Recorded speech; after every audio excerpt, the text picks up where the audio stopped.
Começo a orar e parece que não vai, parece que não estou orando. Daqui a pouco parece que eu estou pensando em outra coisa. Eu falei, meu Deus, eu estou orando e estou pensando não sei no que, e não vai, e não falta concentração, parece que Deus não está nem me ouvindo, parece que não vai, mas eu fico ali, e vou. O que tem ali? Tem um homem ali orando, tem um ser humano ali orando, e o negócio parece que está meio travado. Daqui a pouco eu sinto que vai, meu coração vai ficando leve, minha alma vai se enchendo. Opa, começou, parece que abriu uma porta aqui, parece que o negócio, parece que eu sinto Deus aqui, parece que Jesus está aqui comigo, e eu vou sentindo aquela coisa maravilhosa, aquela coisa gloriosa. Daqui a pouco eu me esqueço de tudo, me esqueço de mim, me esqueço do que fui pedir, me esqueço do que estava querendo, me esqueço do que estava precisando, me esqueço de tudo, e aí a minha alma começa a transbordar, e eu penso que é aí que se encaixa o que esse pregador puritano Thomas Watson escreveu há alguns anos atrás, quando diz: ao adorarmos, agimos como anjos, é aí que somos tomados por esta maravilhosa sensação. E mais do que sensação, é a constatação de que Deus nos ouve, de que Deus está conosco, e de que nós podemos perceber a sua presença maravilhosa, e na sua presença maravilhosa nós nos rendemos em adoração. Segundo, quando é que a adoração em segundo lugar, ou seja, a oração em segundo lugar, se torna um ambiente de refúgio? Quando? Segundo lugar, quando assumimos o compromisso de orar continuamente. Versos 1 a 3.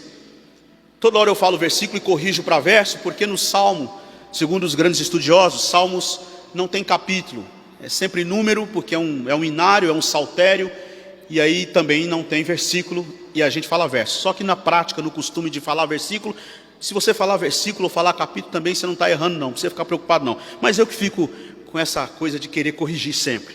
No versos de número 1 a 3, o salmista diz assim: bendizei o Senhor em todo o tempo. Bendizei o Senhor de vez em quando? É isso que está aí?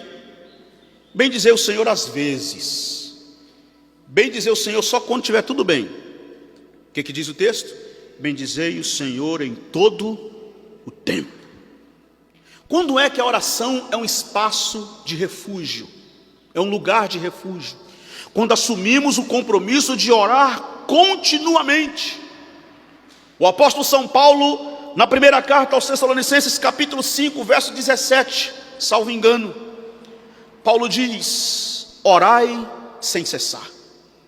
Orai sem cessar. Em outros momentos, em outras referências, o próprio Paulo também diz: orai em todo tempo, com toda oração e súplica no Espírito.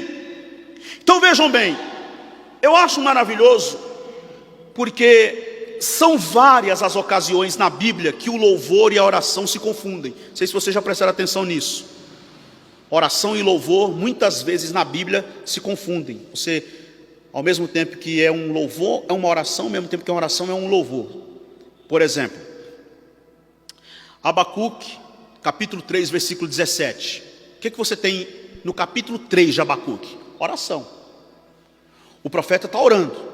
E inclusive o texto diz assim: oração do profeta Abacuque, é uma oração. Só que quando chega lá no versículo 17, o profeta diz assim: ainda que a figueira não floresça, nem haja fruto na vide, o produto da oliveira minta, os campos não produzam mantimento, as ovelhas sejam arrebatadas das malhadas, nos currais não hajam vacas, todavia eu me alegrarei no Senhor e exultarei no Deus da minha salvação. E a gente se perde aí.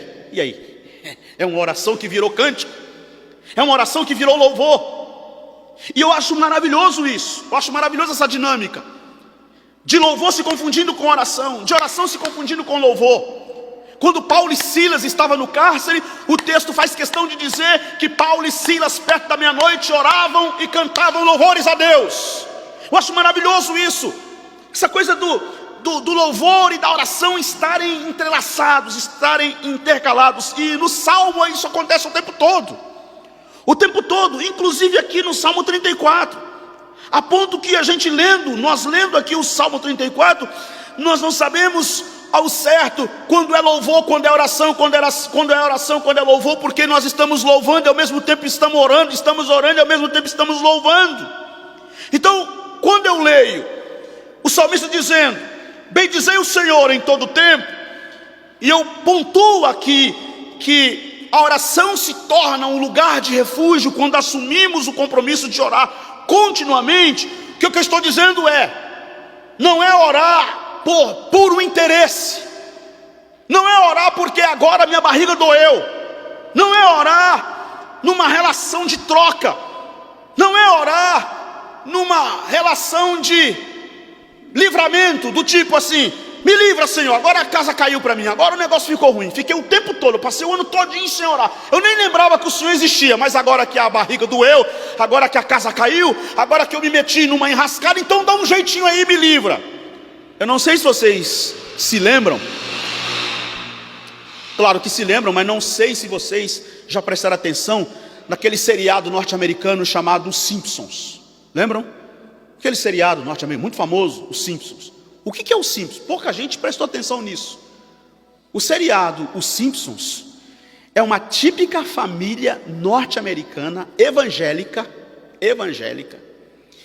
que a mais crente lá é a menina. O Homer adora uma cerveja, vai no culto quando vai para dormir, e Deus para ele funciona como se fosse um tipo de um paraquedas que ele só vai usar quando precisar, quando cair numa grande rascada, e Deus tem que se virar em funcionar para ele como um paraquedas, para não deixar ele se espatifar no chão. Está assim de crente Homer nas igrejas, de um modo geral. O Homer lá dos Simpsons, que ele não quer saber de Deus, ele não quer saber das coisas de Deus, ele não tem relação nenhuma com Deus, ele não tem nenhum tipo de contato com Deus. Ele fala que é crente, ele vai à igreja, ele vai à missa, no caso do católico, ele vai à missa, ele frequenta, no evangélico ele vai ao culto e tal, ele gosta do ambiente, ele gosta dos cânticos, ele gosta da pregação, ele vai e tal, mas não tem relação, não tem aquela...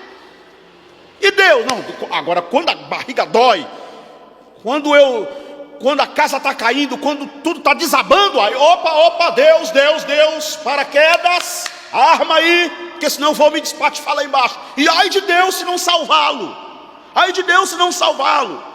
Então, quando é que a oração é um espaço de refúgio em tempos de tribulação, em tempos de crise? É quando assumimos um compromisso de orar continuamente, repetindo tudo de novo.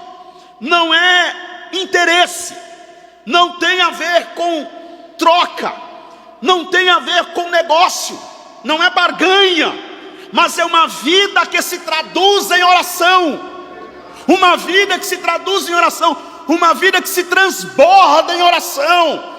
Eu não preciso de espaço religioso, de templo para orar, eu não preciso de uma reunião de crente para orar, eu não preciso de um culto